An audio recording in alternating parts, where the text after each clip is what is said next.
The nuggets of hard information are jealously husbanded by the military commanders. The issue of the media's dependency upon the military is becoming an increasingly live one for journalists out in the Gulf. But where does the news come from? Once again, you're asking me questions that really the Saudis have a better picture on. I need to look into that to find out what kind of information and if it is releasable or non-releasable. But I can't be any more specific than that because the British weren't involved. That's asking for a level of detail that I unfortunately don't have and couldn't give you. Never in the field of recent conflict, one frustrated correspondent observed, has so little been disclosed by so few to so many. He exaggerated, but there are constraints. The incandescent trails of surface-to-air rockets were visible against the deep grey-blue sky. Most television reports from the front come from a pool system under which news organizations have free use of material produced by what would usually be their competitors. This report was compiled by ITN on the first day of the war. This is Paul Davis for the British Television News Pool in eastern Saudi Arabia. ITN's reporter is attached to 4th Armoured Brigade as part of a media reporting team, an MRT, at an undisclosed location in the desert. The other members of the team are 2 ITN cameramen and journalists from the Telegraph, the Daily Mail and the Southern Evening Echo, as well as the press agency, the Associated Press. Anyone can use their material. A second MRT is attached to the 7th Armoured Brigade. The journalists at MRTs are subject to censorship, as the BBC's correspondent Martin Bell indicated. It was an event which, under the reporting restrictions imposed by Whitehall, I may only call a welfare meeting conducted by a welfare officer. These restrictions aren't only for military reasons and do change, as Martin Bell's next report made clear. For 3 months, the army kept the Padres hidden from us for fear of offending the Saudis. Now we are allowed to report their presence. Reports compiled by frontline correspondents have to be taken to what is known as a forward transmission unit located some distance to the rear of the MRTs. This is the BBC television programme audio circuit from the field headquarters in the Saudi Arabian desert. The FTUs have direct satellite links with London. Can you hear me, London? As well as the MRTs for the Army, there are Air Force MRTs at Tabuk, Dhahran and Bahrain, and a Navy MRT on board 4 ships in the Gulf. Most other journalists are tied up in Riyadh, waiting for the daily briefings. This afternoon, I asked Newsnight's Mark Urban what problems the arrangements created. I think the basic dilemma is that either you're part of one of the pools with the armed forces, or you're out in some sense in the cold. Now, those people who got into the pools, and in many cases it was an actual lottery, are subject to more rigorous censorship. There is also, I think, some danger with them living out there and getting their view of the surrounding world from the military of a sort of journalistic Stockholm syndrome in which they empathise perhaps a little too closely with the people they're with. On the other hand, if you're outside that system, you're hampered by the fact there isn't real freedom of movement. And if you're caught in areas where the Saudi authorities don't want you to be, there's a risk of losing your press pass or even being deported. The contingent of journalists is 2 battalions strong, much bigger than the number of troops committed by many countries in the coalition. To outward appearances, with military briefings carried live on worldwide television, this looks like a war being fought in a billion living rooms. Every afternoon in the Hyatt Hotel Riyadh, British, American and Saudi officers appear to answer the press's questions. It's the same lectern, only the plaque is changed to protect national sensitivities. One consequence has been that although Britain supplies only 5% of the forces, she gets a disproportionate share of the headlines, even if the British style is something of an acquired taste. This well-proven aircraft has a highly useful laser designating system, which guides bombs with incredible accuracy. It can put a bomb through a doorway, an unwelcome visitor. With most journalists unable to gather information firsthand, a good briefing is like a prospector striking gold. But the information is given strictly on the military's terms and highly selectively. I'm now going to show you a picture of the luckiest man in Iraq on this particular day, right through the crosshairs. This is the only human being to have been shown by the Allies to the press. It's almost as if high-tech bombs somehow don't have the same effect on people as old-fashioned ones. At other times, there's a positive dam burst of Where the facts. airplanes have been, we've attacked 38 airfields, and we've flown over 1,300 sorties against these airfields. The 38 airfields have all been struck at least once, and many of them have been struck at least 4 times. But this apparent candor conceals things too. Schwarzkopf was brilliant in that briefing. There was information that he did not necessarily want to make headlines. So what he did was he flooded the press with all sorts of information and provided television with this great footage of the luckiest man in Iraq driving through the crosshairs as the bridge blew up in his rearview mirror. Great stuff. But if you notice what he says before that, it was very important, and nobody picked up on it because he did his razzle-dazzle with his footwork, and nobody saw. He said they flew 790 sorties against 36 bridges and knocked out 33. Now, a bridge is a big object. It's stationary. There is no AAA. There is no air defense. Why does it take 790 sorties to hit 33 bridges? In the only significant land engagement so far, the battle for the deserted town of Kafji, relations became strained quickly. Parts of the military blamed the media for letting the Iraqis know Kafji had been abandoned. The media wanted to know why they heard it first from Radio Baghdad. Our ground forces entered at midnight Tuesday the Saudi coastal city of Al-Kafji. 2 hours later, the American military were admitting the engagement, but claiming the battle was over. Preliminary reports indicate there was contact with enemy forces at 3 different locations along the border. The contact began last night and continued until early this morning, when contact was broken off. In fact, the battle for Kafji was still raging, and unlike with the air war, reporters and camera crews could, if they risked it, see for themselves. Pictures which appeared on British television actually came from the American news pool based in Dhahran. The next day, the Saudis said Kafji had been retaken when snipers were still active. That the battle has ended with forces of Saudi Arabia victorious and in control of Al-Kafji. By now, the claims of the briefing had acquired political overtones. The Allied High Command had decided that diplomatically it was important that Kafji was seen to be retaken by Saudi troops. But reporters who visited the place saw American Marines in combat. Back in Riyadh, correspondents asked whether the discrepancy between the evidence of the camera crews and the version put out by the generals wasn't damaging to the military's credibility. They got these verbal gymnastics. When we talked about U.S. forces engaged, what we're trying to suggest there, quite frankly, is engaged in maneuver action in combat. And in Kafji, that is what the Saudi forces and the Qatari forces were engaged in. The Marine Reconnaissance Force was there quietly bringing in artillery fire.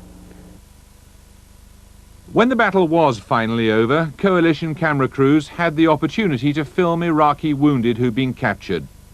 But that in turn has raised other questions about what is and isn't talked about.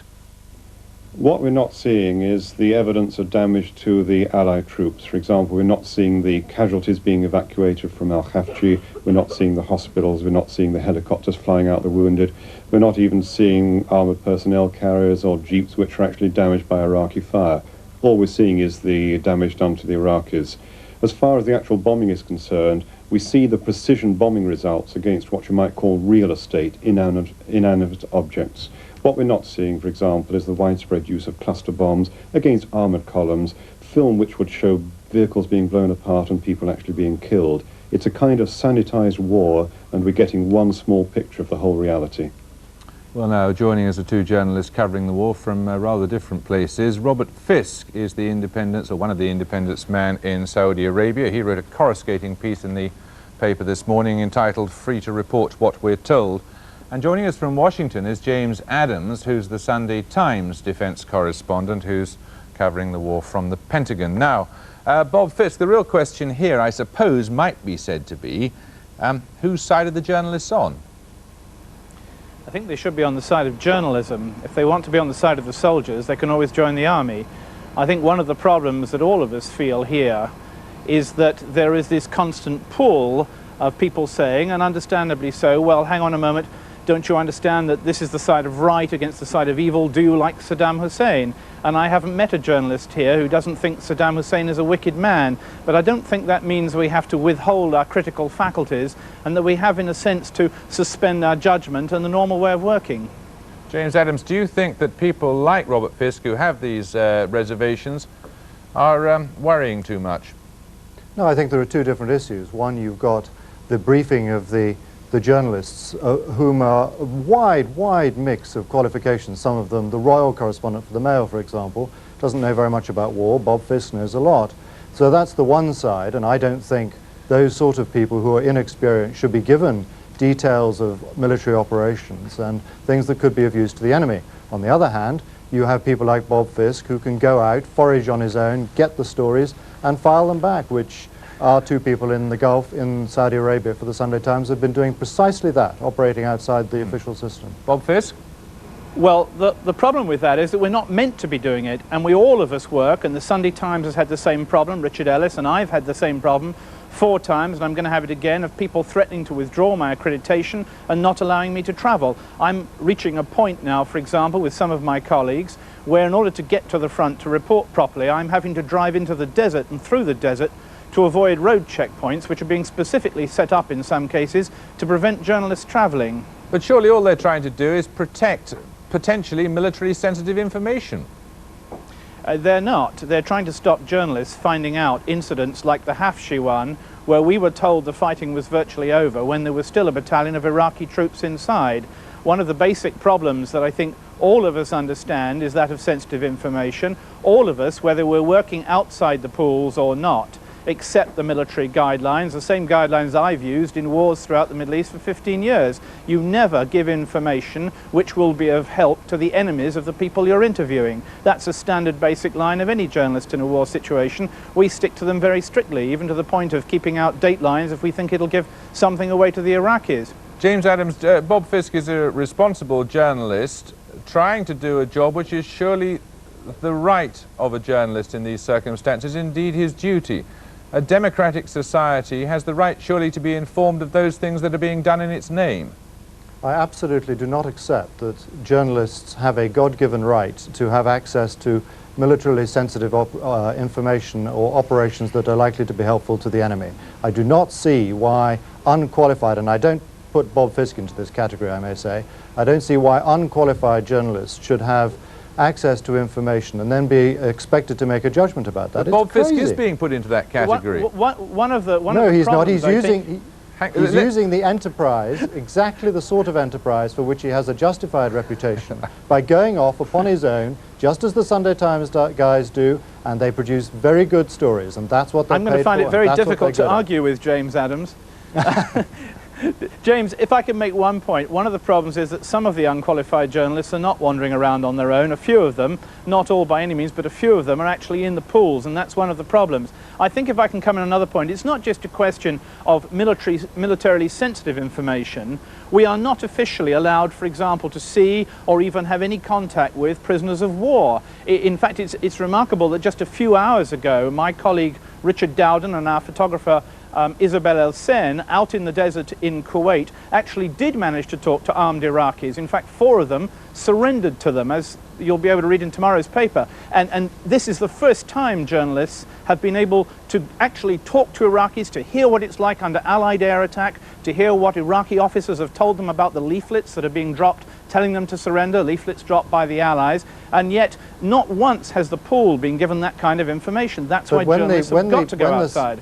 When the Saudis produced a film of Iraqi prisoners of war, one of the British journalists at the briefing said, why are they producing this film when you're not allowed under the Geneva Convention to use POWs for propaganda purposes? Now, I don't know what the Geneva Convention says about this, but clearly some British journalists felt that this was a pretty disgraceful state of affairs. But James Adams, do you really believe that the pool system is working? I mean, it seems that it's clearly ceasing to enjoy the briefing system, it is clearly ceasing to enjoy the confidence of some of the journalists on the ground. I think that that's absolutely inevitable. There's going to be this continued tension between what the military don't want to say and what the journalists want to hear.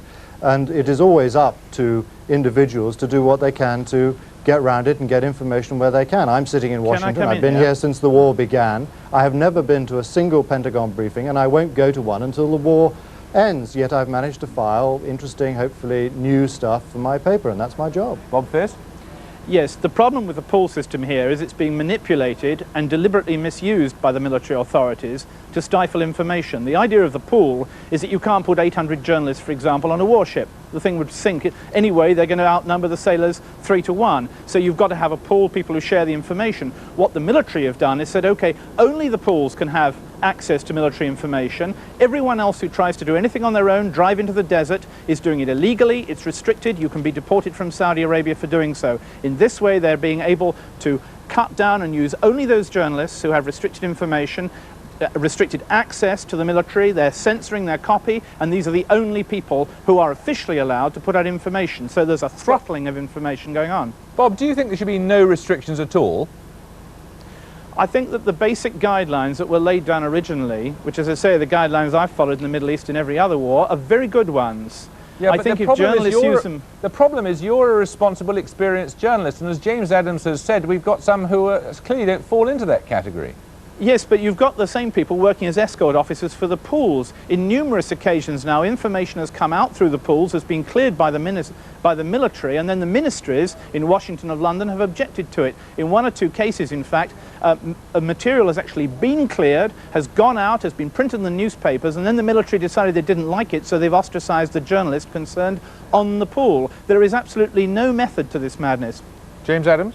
But you're bound to have... I mean, this is a war. It's an extremely confused environment. We are getting more information out daily, hourly, than we ever got in the Falklands. The situation is far more efficient. We're getting much more information. And what's more, it's much more accurate, even though it might be less than we had in the Vietnam War. And I prefer to have accurate stuff and then be able to go and find my own sources from elsewhere than to have everything spoon-fed to me. Right, I'm afraid we're going to have to wrap it up there. I can just tell both of you, we just got a wire story in from Reuters saying that AFP, the French news agency, are in fact suing the American government over rules restricting press coverage on war in the Gulf. With that note, I'll leave you both. Thanks very much. Thank you. Just before we leave you tonight, I can let you have a look at the front pages of some of tomorrow morning's first editions. If we can get the camera around to them. The Financial Times says that the pound is $2 despite actions to support the American currency by the G7 members. Interests will fall, Tories told, as recession bites. The Guardian. Falling dollar deepens UK recession woes in The Guardian. And The Times. Iraq may have secret Soviet SS-12 missiles. They are quite accurate medium-range Soviet missiles. The story apparently is unconfirmed as yet. That's all from Newsnight for tonight. Don't forget Gulf News is at 5 past midnight on BBC One. Breakfast news. Making